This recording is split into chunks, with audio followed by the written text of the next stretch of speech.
Hey, what's up, everybody? I'm Tony Hawk, pro skater, and this is The Breakdown.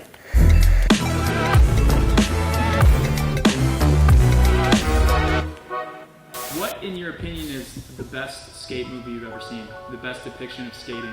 That's a good question. I think there are different movies for their time and place. That being said, Gleaming the Cube probably had one of the most legit skate scenes because it was all pro skaters and Stacey Peralta was co-producing it.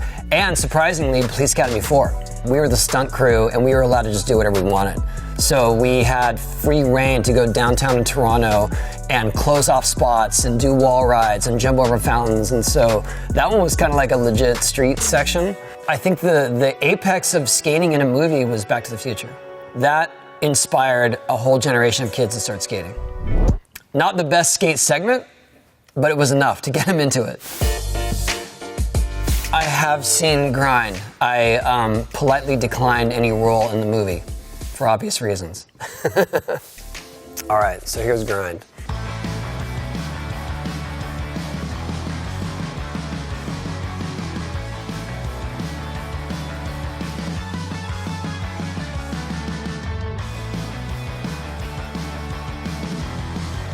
So this looks like a pretty average competition site, say in the late 90s or the 2000s, because a lot of the X Games stuff was outdoors. It was all wood.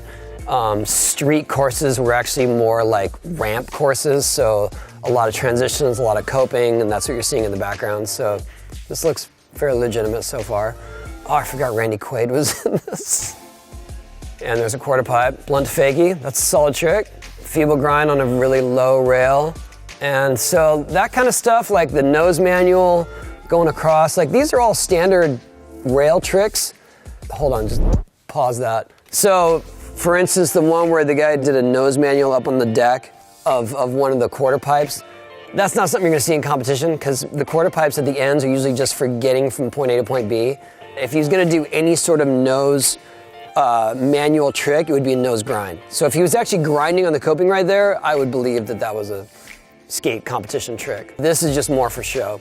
I mean, just so you have some action going on. And right here, this backside 360, that's pretty solid. Like he's gonna do a backside 360 over the sort of launch box. That's the kind of thing we see in the mega ramp events now. But for this one, I think they were working within a pretty limited space. You can tell how the bleachers are sort of crowded. Like they have a small crowd and they've sort of scattered them to make it look like it's more than it is. I think this is more like the budget. They didn't have enough money for a lot of extras. Generally at a skate event, you can dress how you want, yeah. With the Olympics coming, I don't know if that's gonna be the case. To be honest, I'm not part of that process or what rules are gonna be put in place. But at a skate contest, yeah, it's just more what's functional or what kind of statement you want to make. But I feel like this is very much in tune with the look of that era. Because what was this, around 2002-ish? In a vert competition, you don't really have to wear anything. The vert skaters choose to wear knee pads and at least a helmet because of the risk factors involved. I definitely rely on my elbow pads to save me quite a bit, but that's the thing about skateboarding. There really aren't any rules, even in competition. Those tricks would not have scored very huge. I mean, we saw basic board slide, basic feeble grind, no slide, crooked grind. I would say they'd be hard pressed to make the finals. And the only reason they make the finals is because someone else who was more talented bailed and missed their run.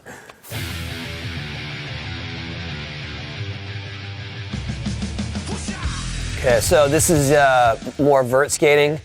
And generally, you wouldn't have two guys on the ramp at a time unless you're actually doing a choreographed routine with them. That's something that's planned ahead.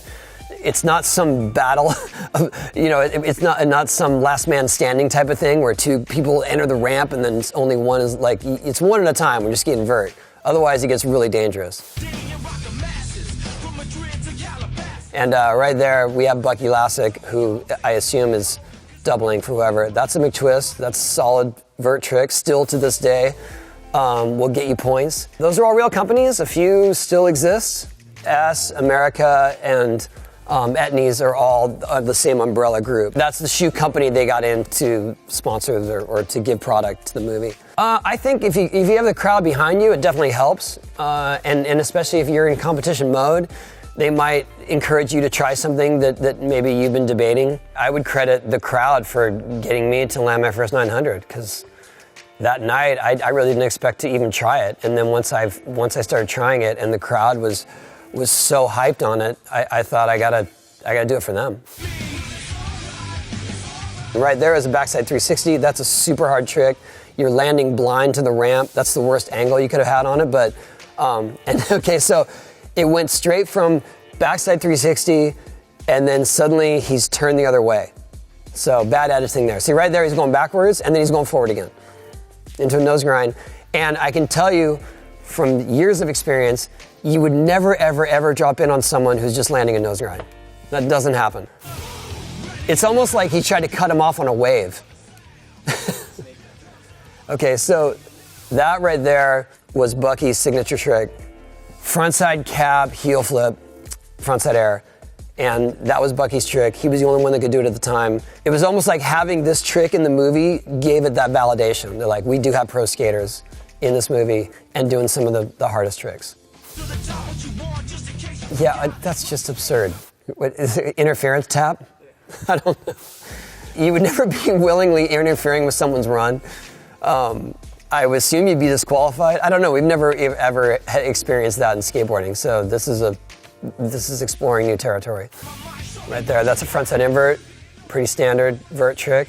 Another cab mute. And then that is a fakie to fakie 540, which turned into a bail. See, that was a weird edit because he has it right there. He's actually spinning. He's gonna probably land backwards again. So it's fakie to, or actually he was doing a 720 there. I take that back. So they cut this a little wonky. Right there, he was spinning and his body was doing a full 720. So right there, he's on his last 360. And then they cut to a backside air 360. So that's a different grab, different trick, different body motion. And then they cut to another 720 bail. I see, so he's bailing a 720. That's what they're getting at. But it was weird to throw in that backside 360 in the middle of that because it was not the right, it doesn't match anything. It's not the right motion. And right there, he's clearly on the board. Usually on a 720, you would grab what we call mute, which is between your toes with your front hand. And then on that backside 360 is when you're grabbing what we call melon, and that's with your front hand around your heels. So you can see that the grab changes there. That's Andrecht right there. That's a kind of hand plant. And right there, like, you can't be knocking people's skateboards out of their hands. This is like West Side Story. There you go. But the irony is that little tap of a board wouldn't knock you off anyway. You could handle that if you were expecting it for sure. Even if you're not expecting it, you're just gonna feel a little bump on your board, but you can still make it.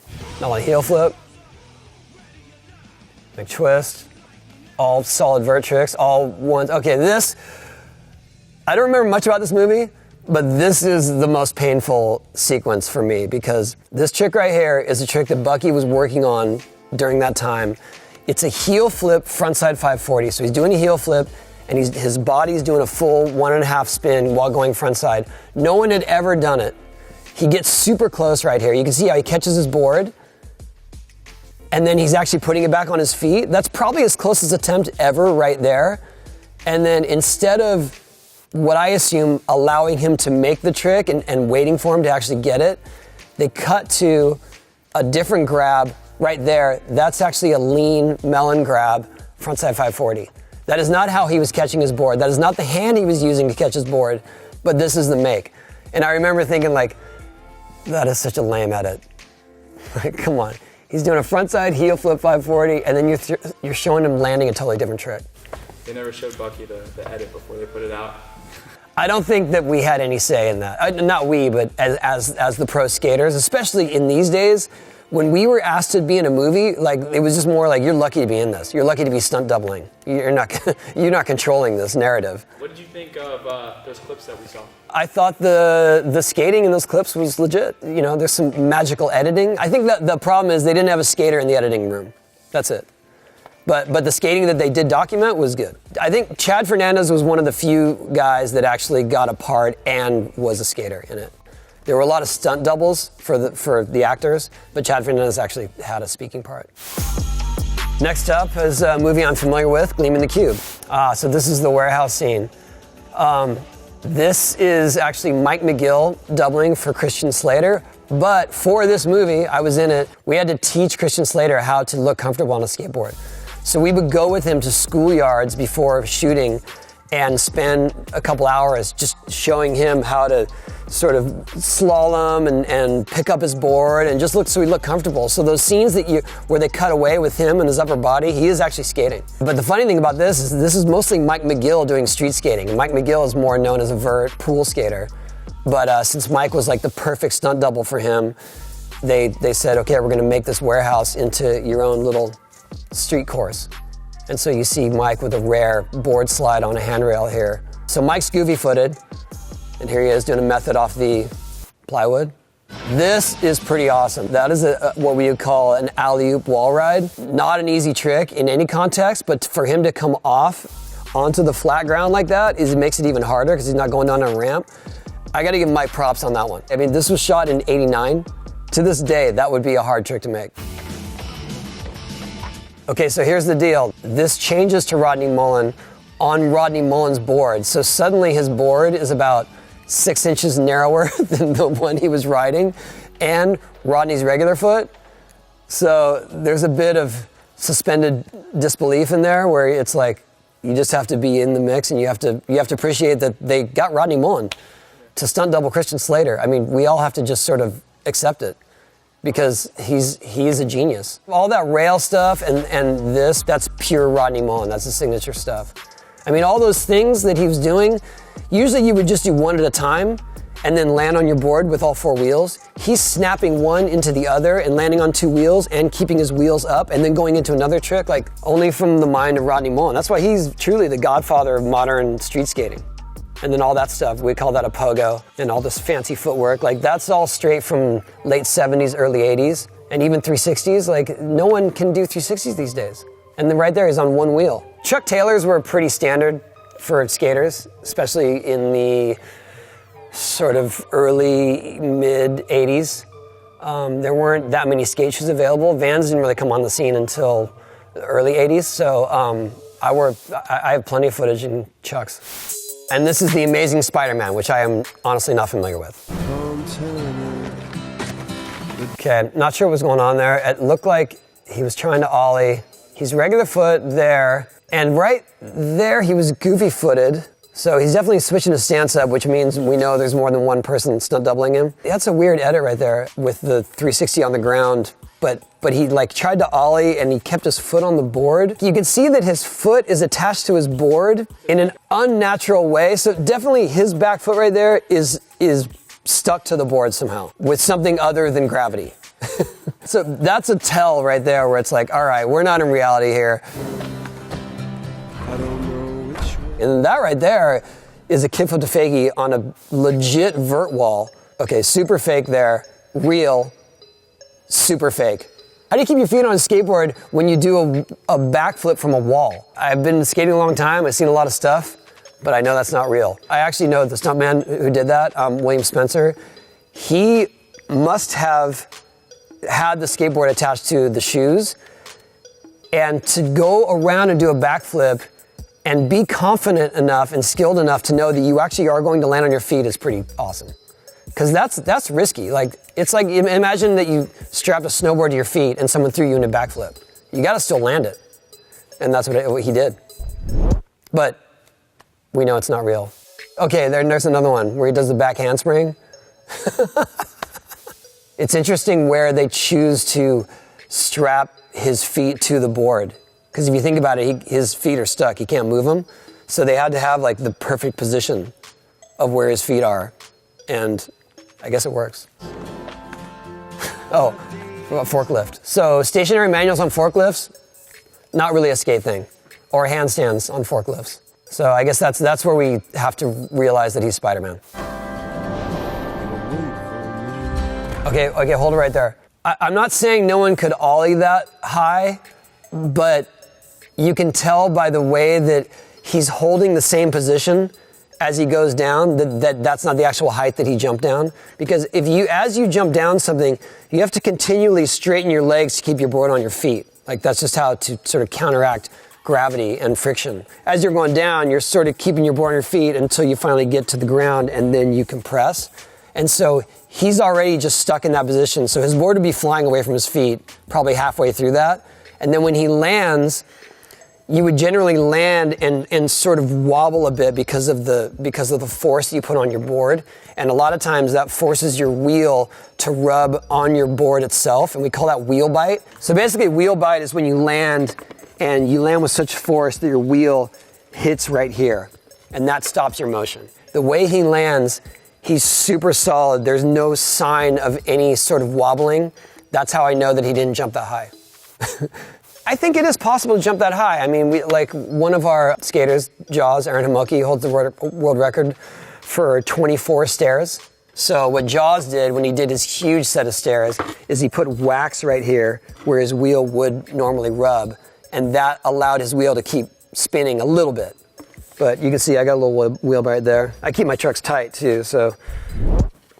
But I'm not jumping down those things. All right, so Police Academy 4. This was my first job on a movie set.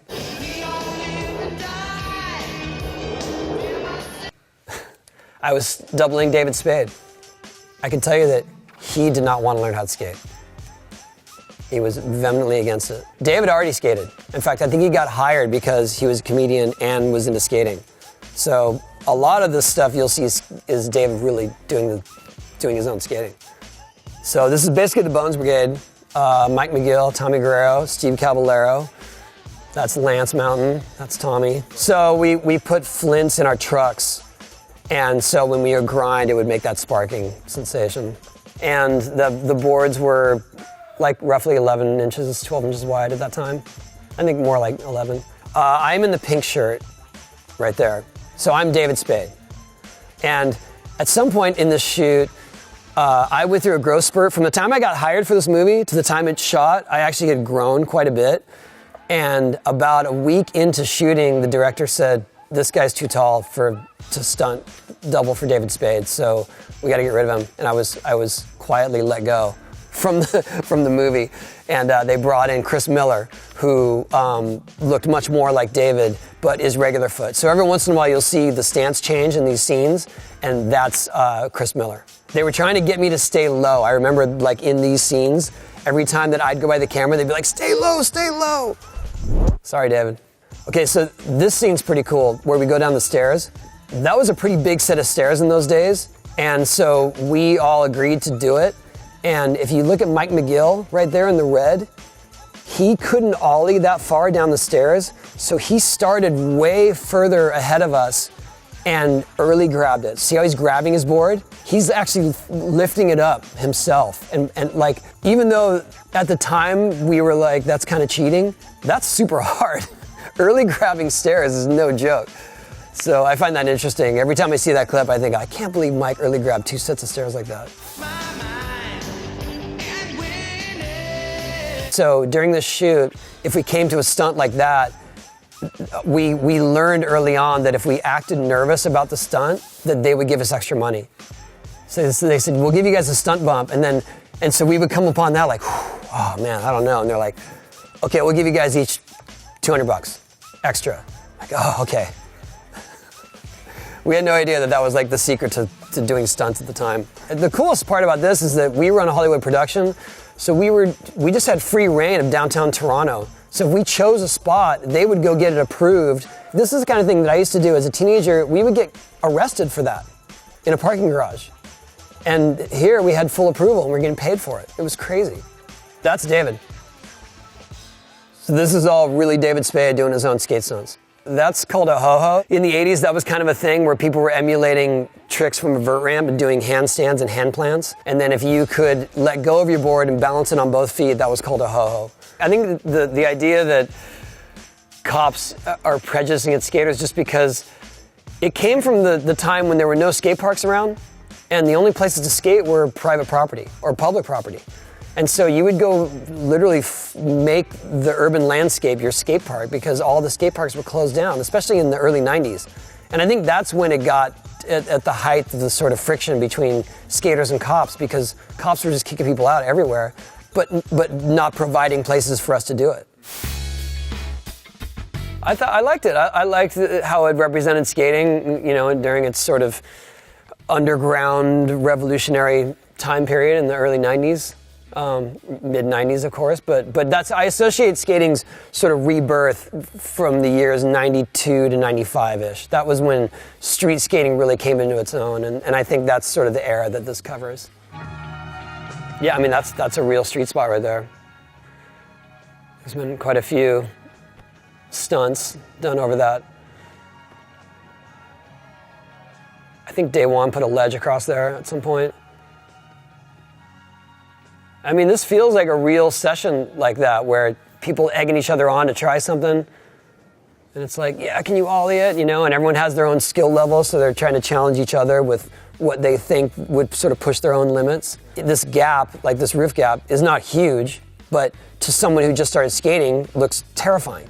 And that's well represented here, where it's like some kid's just like, all right, I'm gonna push my boundaries. I'm gonna try. And that is the first mistake of trying something big, is stopping yourself before the gap, because we've seen, as with many viral videos, people can't stop themselves. They end up just, worst case scenario, falling into the gap. It's better to just let your momentum take you across, even if you're not gonna make it. You're not going fast enough. Yo, wait, hey. And he's obviously does not have enough speed. That was pretty legit right there. It would be someone who doesn't have the skill level, but is trying it anyway, you know, way outside their comfort zone, and then paying the price. And probably, you know, if I were to look at this in reality, a kid like that doesn't see the worst case scenario, really doesn't see the actual risk of what's happening, and has the advantage of being naive. At this point is when you realize this is a stunt more than a slam, because his ollie is one that he's trying to land on his back. And he's trying to not hit the other side. So this is where it becomes like skate, fall, but not a real skate fall, and more of a stunt fall. Because in reality, if he were to ollie, his upper body would be over his nose like that, and he would have directed his upper body at least to get onto the other side. But because they want him to fall straight through the gap, he's got to do this sort of back, we call that the Wilson, because of Mr. Wilson, Dennis the Menace. So if you ever fall backwards, that's a Wilson. And the whole thing is, stuff like this happens, keep filming. Nowadays especially. Yeah, it's scary, man. I've seen plenty of people get knocked out, and you really don't know. You never know how severe it is. You never know, like, what internal damage is happening. I mean, that's probably the most frightening aspect of getting injured, is head injuries, for sure. And obviously we know a lot more now than we ever have. But I went to the hospital for big injuries. I mean, my first concussion, I knocked out my front teeth too. But in later years, you start to sort of learn the severity of your other injuries, especially cuts and even bruises, or to a certain extent fractures. And so when I was in my probably 20s, I took care of plenty of abrasions and stitches, like did my own, you know, not stitches, but like you buy steri strips, you close it up. I have a scar, oh no, right here. I cut from here to here, and I went to the hospital and waited so long in the waiting room that I just gave up and went and got tape and taped it up, and because we were on tour, and it healed like that. So it's kind of like that kind of stuff where you realize you could probably take care of the injury yourself, and you know, a lot of us didn't have insurance and stuff, so we go to the hospital, like, we didn't even have money to pay for it. You just sort of learn to deal with the injury as your own. This is me. I am Will Ferrell in this clip.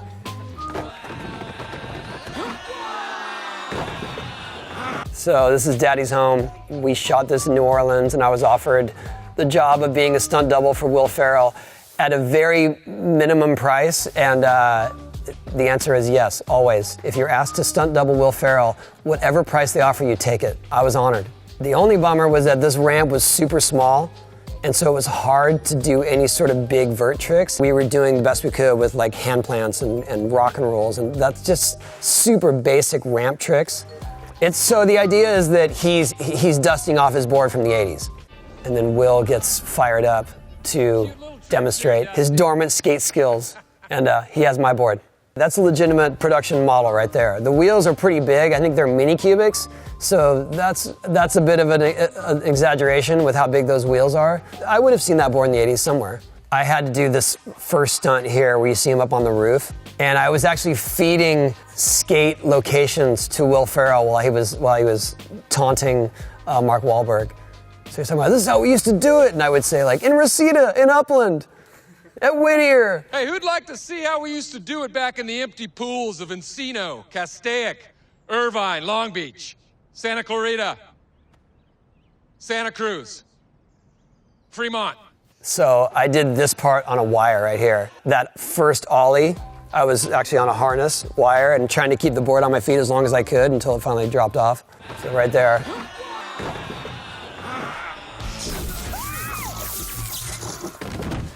This is a pretty fun story. I actually tried to do a McTwist for that move because that's you see when I take off from the ramp, I kind of tuck. And so I'm turning it into a 540. That's me right there. And then I grab the board. That's when they do CGI and they push me all the way up into the tree. But on the actual attempt that I did, they wanted me to fall. I didn't pull out far enough and I ended up hitting the coping with my leg on the way down and ripping it open right here and getting stitches. So I have stitches from this exact trick and this exact scene from bouncing off the coping. And I remember laying there and thinking like, well, you got your slam that you wanted. That's a harness, but see, I was trying to make it look like a real ollie as much as I could. So they allowed me to fall until my board actually left my feet and then they caught me. I think I've seen this. Wow. So if you have a rail that is actually doing such a sharp angle like that, it's pretty impossible to stay on the rail and make the turn unless it's actually a curve.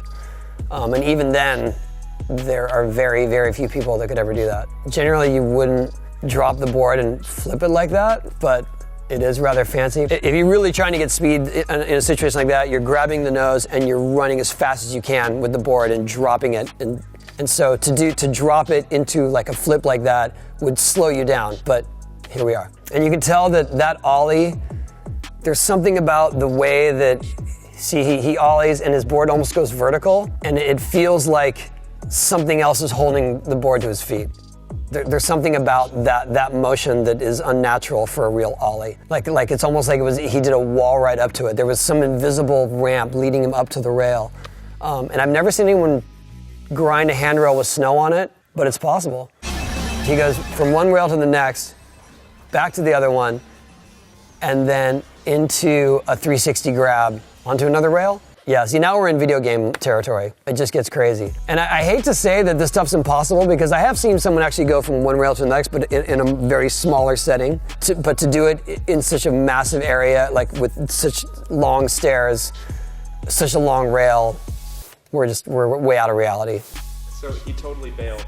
Is that a saying? Okay, so if you say someone bailed, that means they intentionally fell off their board. Like if you're gonna try something and you know you're not gonna make it, or you're just testing it out, or you just don't feel like you can do it, you would actually bail off, like bail out, right?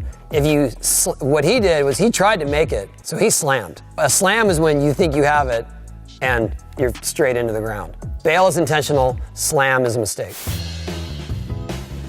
I feel like Back to the Future is a hugely important movie for skateboarding, especially in the 80s. It influenced a whole generation of kids to start trying skating.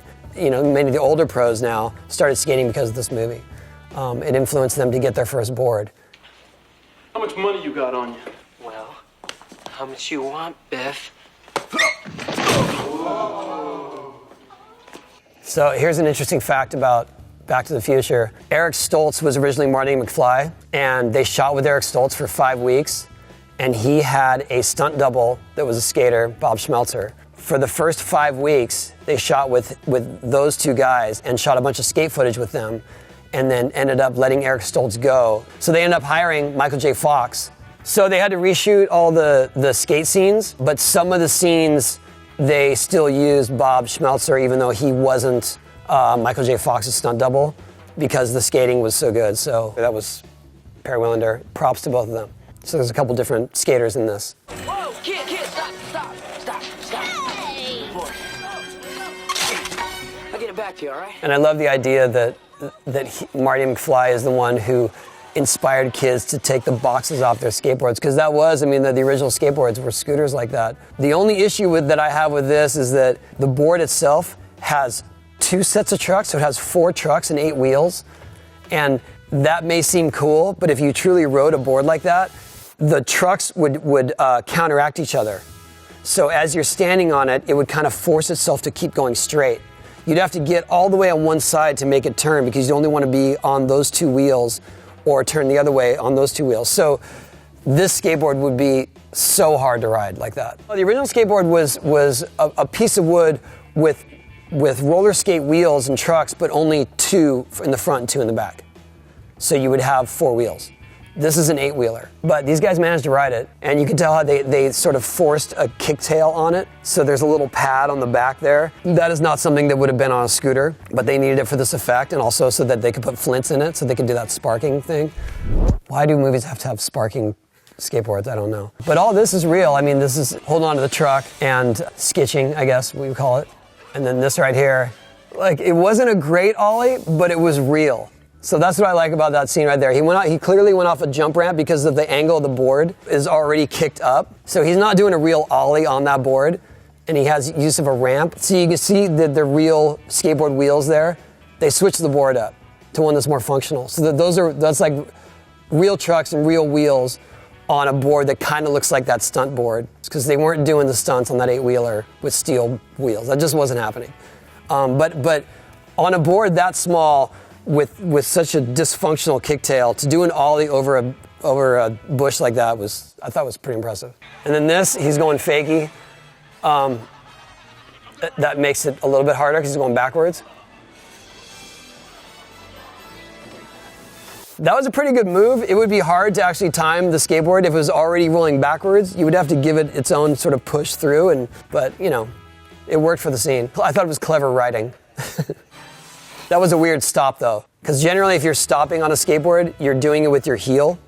If you do it with your toe, it throws you into a spin. You could see why his board sort of turned a 90 degree as he came to a stop, because he was dragging his toe, and that sort of forced it into that angle. If we're skating and we want to slow down, we generally will straighten our back foot and drag our heel like that, so that it's sort of a rudder that keeps you slow, and it keeps your board straight, and it also prevents your tail from scraping on the ground. Because when you were a kid, you'd scrape your tail to come to a stop, and then your tail would end up getting worn out. It's called razor tail. And so you'd have this sort of death, almost knife on the back of your board, and if it ever hit you, it would cut you. Yeah, that board seemed to morph into a few different incarnations. It had white wheels on it for a while. It had the wider trucks. It was more modern shaped. But hey, I'm thankful. I'm so thankful for Back to the Future that they included skateboarding, and that it inspired kids to start riding skateboards. And that was, you know, for the time and place, and for what they were trying to accomplish with showing that he created modern skateboarding, it was perfect. That was it. That was me dissecting the skate scenes of movies, breaking them down. And I hope you enjoyed it, and I'll see you in the movies.